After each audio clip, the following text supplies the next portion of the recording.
بسم اللہ الرحمن الرحیم، اللہم صلی علی محمد وعلی آل محمد۔ ویلکم ٹو دا شو۔ صاحبوں، جو حالات آج آزاد کشمیر میں ہیں، جون جولائی میں اگر یہی حالات ایسے ہی پرتشدد مظاہرے پاکستان میں اس طرف شروع ہو گئے تو کیا حکومت اسے کنٹرول کر سکے گی؟ کیا عاصم منیر اور ان کے جو ہمنوا اور حکومت، ان کو احساس ہے معاف کیجیے گا، الرجی کا موسم ہے، کہ حالات کس درجہ خراب ہیں؟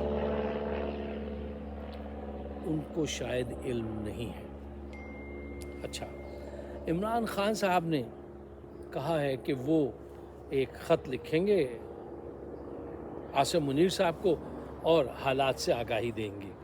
یہ بہت اچھی بات ہے، باوجود اس کے کہ حالات کتنے بھی خراب ہوں، انہوں نے کیا ستم ڈھائے ہیں عمران خان پہ، ان کی بیگم پہ، ان کی پارٹی پہ، اس کے باوجود بھی اگر عمران خان ان کو خط لکھتے ہیں اور بتاتے ہیں کہ دیکھو یہاں حالات ہیں اور یہ 2 مہینے میں وہاں پہنچ جائیں گے، تو یہ بہت اچھی بات ہے۔ وہ جواب دیں یا نہ دیں، کم از کم تاریخ اس بات کی گواہی ضرور دے گی کہ عمران خان نے اپنا حق ادا کیا پاکستانی ہونے کا، اور ہر لمحے ان کو گائیڈ کیا کہ سچ کی جنگ جو ہے وہ جھوٹ سے نہیں جیتی جا سکتی، اور حقیقت پسندی سے جائزہ لو کہ پاکستان کہاں کھڑا ہو گیا ہے۔ جون جولائی کی ڈیٹس کیوں دی ہیں انہوں نے؟ دیکھیے، آئی ایم ایف کا جب قرضہ آتا ہے تو اس کے ساتھ کیا آتا ہے؟ ٹیکس بڑھتے ہیں، ہر چیز پہ ٹیکس بڑھیں گے، غریب عوام کا خون مزید نچوڑا جائے گا۔ اچھا، آلریڈی غریب عوام وہاں پہنچ گئی ہے کہ بچوں کی بالیاں بیچ کے کسی نے بجلی کا بل ادا کیا، کوئی سرے بازار روتا ہے مزدور کہ میں گھر خالی ہاتھ کیسے جاؤں، میرے بچے صبح صرف انہوں نے 1 روٹی میں 3 بچوں نے کھانا کھایا تھا، اب میرے پاس تو پیسے نہیں، میں کیسے گھر واپس جاؤں؟ حالات یہاں تک ہیں، عاصم منیر کو کوئی فرق نہیں پڑتا، شہباز شریف کو کوئی فرق نہیں پڑتا، ان کی سوچ میں بھی نہیں آتا، ان کی سوچ صرف اسی طرف ہے، حکومت اقتدار کیسے قائم رکھا جائے اور قرضہ کیسے لیا جائے، بس قرضہ لینا ان کی نیت میں ہے۔ کیوں؟ وہاں سے بنتا ہے مال، بس یہ یہیں تک کی سوچ ہے۔ اچھا، اب آئیے ذرا، یہ وارن کر دیا انہوں نے، سب سے اہم بات یہ ہے کہ یہ وارن کر دیا ہے، اور آپ سب بھی ان کو یہ بات سمجھائیں کہ دیکھو سنبھل جاؤ، تم لوگ اب تک کرپشن کر رہے ہو۔ کوئلے میں مالک صاحب جو ہیں، محمد مالک، انہوں نے اپنے پروگرام میں بتایا کہ کتنا بڑا گھپلہ کیا کوئلے میں، پھر اب گندم میں کیا گھپلہ کیا۔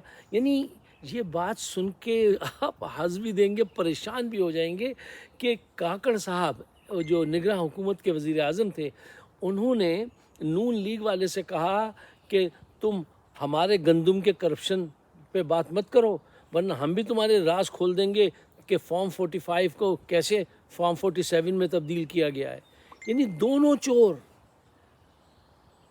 یعنی دیکھیے دونوں طرف سے کیا الزام ہو رہے ہیں، کس سطح کے لوگ یہ بات کر رہے ہیں کہ ہماری گندم کی چوری پہ بات مت کرنا کہ ہم نے مال بنایا، ہم تمہارے فارم 47 کا وہ کھول دیں گے قصہ۔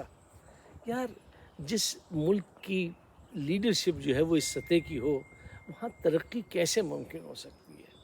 اب آج کے حالات دیکھیے، آزاد کشمیر میں جگہ کا نام ہے کوہالہ انٹرنس جو ہے، اس پہ ہمیشہ پاکستان کا پرچم لہراتا تھا۔ آج کشمیری، آزاد کشمیر کے لوگوں نے وہ پرچم اتار دیا پاکستان کا۔ یہ چھوٹی بات نہیں ہے، اگر آپ سینسٹیو ہیں، اگر آپ پاکستان سے مخلص ہیں، تو یہ بہت بڑی بات ہے کہ وہ پرچم اتار کے انہوں نے وہاں آزاد کشمیر کا صرف پرچم لگا دیا۔ یہ کسی نے محسوس کی یہ بات؟ کسی کے چوٹ لگی دل پہ جا کے کہ حالات اس درجہ خراب کیے؟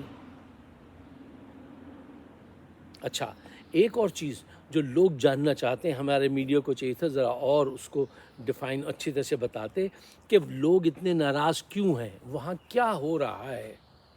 کچھ لوگ سمجھ رہے ہیں کیا وہاں پہ بھی وہی جنگ چل رہی ہے کہ پی ٹی آئی کی حمایت میں لوگ مظاہرے کر رہے ہیں؟ نہیں، وہاں یہ کوئی جماعت نہیں، خود عوام اٹھ کھڑی ہوئی ہے کہ بھئی بجلی ہم پیدا کرتے ہیں، اس کی پیداواری لاگت 2 روپے آتی ہے اور تم جو ہے وہ پتہ نہیں 18-20 کتنے روپے میں ہم کو بیچ رہے ہو، اس کو سستی کرو۔ جو ہماری پیداواری لاگت ہے، ہمارے پانی سے بجلی بنا رہے ہو، ہم بجلی بنا رہے ہیں اور ہمارے ساتھ یہ ہو رہا ہے اور ہمارے سر پہ لوڈ شیڈنگ کرتے ہو تم۔ یار کوئی حق، کوئی انصاف، کوئی سوچ، کوئی سنسیئرٹی پاکستان کے ساتھ۔ محسن نقوی صاحب نے فرمایا کل کہ میں اتنے مقام پہ اپنی ماں کی دعاؤں کی وجہ سے پہنچا ہوں۔ ماں کی دعاؤں نہیں، یہ جرنیلوں کی آشیرواد کی وجہ سے پہنچے ہیں آپ۔ یہ سارے غلط کام آپ نے ماں کی دعا سے نہیں کی، وہ تو ایک سیدہ تھیں، وہ آپ کی ان باتوں کو پسند نہیں کرتیں۔ یہ تو آپ ان کے چرن چھو چھو کے وہاں پہنچے ہیں۔ اچھا، تو میں کیا آپ سے کہہ رہا تھا کہ یہ کسی کو احساس نہیں ہوا کہ یہ کیا ہو رہا ہے۔ یہ صرف حکومت بنانے کے چکر میں، بچانے کے، کہ حکومت بچاؤ اور مال بناؤ۔ دوسرا ان کا ڈیمانڈ ہے کہ آٹا جو ہے وہ سستا کیا جائے۔ یہی ڈیمانڈ اگلے جون جولائی میں پاکستان کی طرف سے بھی ہوں گی، اور وہ اس وجہ سے ہوں گی کہ لوگ پریشان ہیں۔ یار بجلی کا بل کہاں سے دیں مجھے بتائیے، تنخواہ 12,000 ہے، بجلی کا بل 17,000 کا ہے، اور کرائے کا مکان ہے، کیسے زندگی گزارا ہوگا مجھے بتائیے۔ اچھا، اب وہاں کا وزیر اعظم جو ہے آزاد کشمیر کا، وہ بھاگ کے آ گیا اسلام آباد میں اور کہہ رہا ہے آپ رینجرز کو بھیجیے، وہ تو پولیس والوں کی بھی پٹائی کر رہے ہیں۔ عوام جو ہے یہی کرنا چاہیے، عوام صحیح کر رہی ہے۔ اب آ کے یہ بھاشن نہیں دیجیے گا کہ قانون کو ہاتھ میں نہ لیں۔ ارے قانون مار مار کے غریبوں کو لٹا رہا ہے، لہو لہان کر رہا ہے، اور آپ کہتے ہیں کہ قانون کا، جب ہماری باری آئے تو کہتے ہو قانون کا ہاتھ میں نہ لینا، اور تمہاری باری ہو تو تم ناجائز کرو اور مارو پیٹو عوام کو۔ یہی کچھ اس طرف بھی ہونے والا ہے۔ کب تک روکو گے یار، کب تک روکو گے؟ دیکھیے، پاکستان سے اگر کوئی سنسیئر ہے تو وہ آزاد کشمیر کے بھی مسئلے کو حل کرے۔ آزاد کشمیر میں جو اتنی بڑی تحریک چل رہی ہے اس کے اصل محرکات کو سامنے لائیے، اور یہ عوام کو سمجھنا چاہیے، پاکستان کی بھی، کہ پارٹیوں کو بھی چھوڑیے، خود اٹھیے اور اپنا حق چھینیے۔ حق آج تک مانگنے سے نہیں ملے گا، نہیں ملا ہے۔ کن خیالوں میں ہیں آپ؟ کیوں دھوکہ دیتے ہیں اپنے آپ کو؟ دھوکہ نہ دیجیے، کیونکہ اس سے حاصل کچھ نہیں ہے۔ اٹھیے اور اپنا حق چھینیے۔ حق چھیننے سے ملتا ہے، نعرے بازی سے نہیں ملتا۔ ایک آخری بات جو میں رکھنا چاہتا ہوں آپ کے سامنے وہ یہ ہے کہ عمران خان صاحب سے جب پوچھا گیا کہ آپ مروت کو بلائیں گے یا نہیں بلائیں گے اپنے پاس، کیونکہ مروت نے کہا تھا اگر وہ بلائیں گے تو جاؤں گا ورنہ نہیں جاؤں گا، جس پہ وہ خاموش رہے۔ اب اس خاموشی کے 2 معنی ہو سکتے ہیں کہ ہاں یا نہ۔ اچھا، جو بھی ہو، میں ایک بات پھر دوبارہ کہتا ہوں کہ آج یہ پارٹی، اس کے اندر جو لوگ موجود ہیں ISI کے، وہ اپنا کام دکھا رہے ہیں، اور چونکہ اس وقت بانی جو ہیں وہ تو بیٹھے ہیں جیل میں، کتنا کمیونیکیشن ہوتا ہے ان کا؟ بہت مشکلات ہیں کمیونیکیشن میں، آسانی سے تو نہیں ہوتا ہے، تو وہ صحیح فیصلہ کیسے کر پائیں گے؟ یہ بہت مشکل کام ہے۔ میرے خیال میں مروت کے کیس کو ہولڈ کرنا چاہیے، جلد بازی نہیں کرنی چاہیے۔ ایک اچھا سٹار ہم کو ملا ہے، اس کو استعمال کرنا چاہیے۔ سیاسی پارٹیوں میں یہی ہوتا ہے، اور یہ پاکستانی معاشرے کا المیہ ہے۔ جہاں کوئی اچھا ٹیلنٹڈ آدمی نظر آیا، اس کے اندر جھوٹی اور کچھ سچی خبریں گوند کے لوگوں کو بھیج دیتے ہیں، اور کسی کی اوپینین پہ، کسی کے بارے میں کوئی رائے قائم کبھی نہیں کرنی چاہیے۔ اپنی رائے خود اپنی لین دین کے ذریعے استوار کرنی چاہیے۔ حضرت عمر کا ایک بڑا خوبصورت قول مجھے یاد آ گیا کہ آپ نے فرمایا، لوگوں کو ان کی داڑھی اور نماز سے مت پہچاننا، ان کے لین دین سے پہچاننا۔ اپنی رائے خود قائم کرنا کسی بھی شخص کے متعلق دوسروں کی رائے پہ رائے قائم کرنا بے وقوفی ہوتی ہے.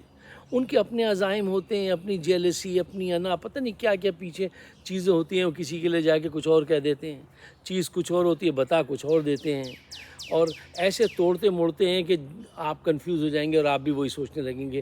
یہ نہیں ہونا چاہیے. سیاسی پارٹیوں میں یہ بہت ہوتا ہے، بلکہ ہمارے یہاں تو گھرانوں میں بھی یہی کچھ ہوتا ہے. تو یہ وقت ہے کہ سب کو چاہیے کہ اگر آپ کو پارٹی عزیز ہے تو اس معاملے کو تھوڑی دیر کے لیے فریز کریں انٹل وہ واپس آ جائیں، عمران خان جیل سے واپس آئیں، اور اس کے بعد فیصلہ ہونا چاہیے. اگر آپ میرے خیالات سے اتفاق کرتے ہیں تو میرے اپنے لیے نہیں، پاکستان کی بہتری کے لیے اس کو شیئر ضرور کیجیے گا اور مجھے اپنے خیالات سے ضرور نوازیے گا. آپ سب کا بہت بہت شکریہ. خدا حافظ.